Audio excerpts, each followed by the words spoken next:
all I want for Christmas is peace of mind. Diba? It's such a crazy world out there, and we just wanna live in peace.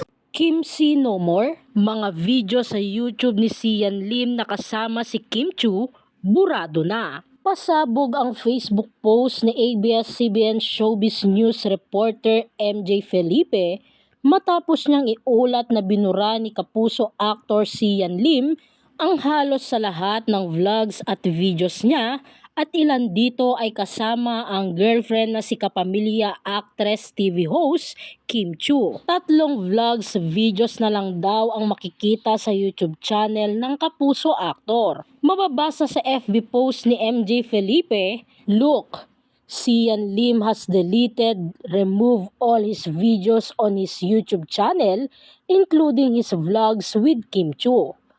Only 3 videos and 2 shorts were retained.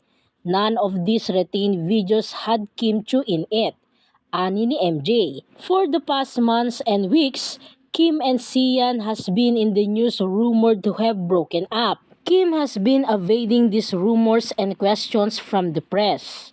Tanong pa ni MJ sa madlang netizens, "Kayo, what do you think this means?" Kalakip ng kanyang post ang mga screenshot ng resibo sa pag-delete ni Sian Lim sa kanyang vlog sa YouTube channel. Kung sisilipin nga ang YouTube channel ni Sian, 3 vlogs and videos na lang ang naroon. Matatandaang matagal nang umiikot-ikot ang chikang hiwalay na sina Sian at Kim Chu, subalit hindi pa ito kinukumpirma ng dalawang kampo. Makahulugan naman ang naging sagot ni Kimi nang matanong tungkol dito kamakailan.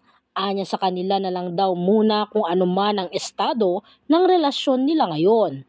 Bukod dito, kapansin-pansing makahulugan ang biruan nila ni Vice Ganda kapag nag-host sila sa It's Showtime.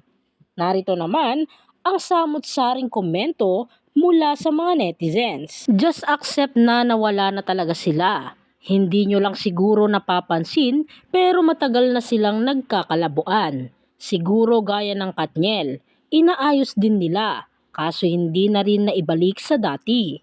If a man doesn't level up the relationship, lady, you have to leave the table. If he wanted to, he would. Basta ako, sobrang saya ko para kay Kim Chu kasi malayang-malaya na siya. She is free from a self-centered human being with a bad attitude. Nakakapagod sa part ni Kim na lagi na lang niya ipinagtatanggol yung ex niya mula sa ibang taong nakapaligid sa kanila dahil masama daw ang ugali. Baka matagal na talaga sila break kasi nung Star Magic Ball si Kim lang mag-isa eh. Tapos nagta-travel alone na si Kim samantalang dati magkasama sila palagi. Kahit saang bansa magpunta. Pero lately, si Kim na lang mag-isa. At yung mga panunukso ng mga host sa kanya, iba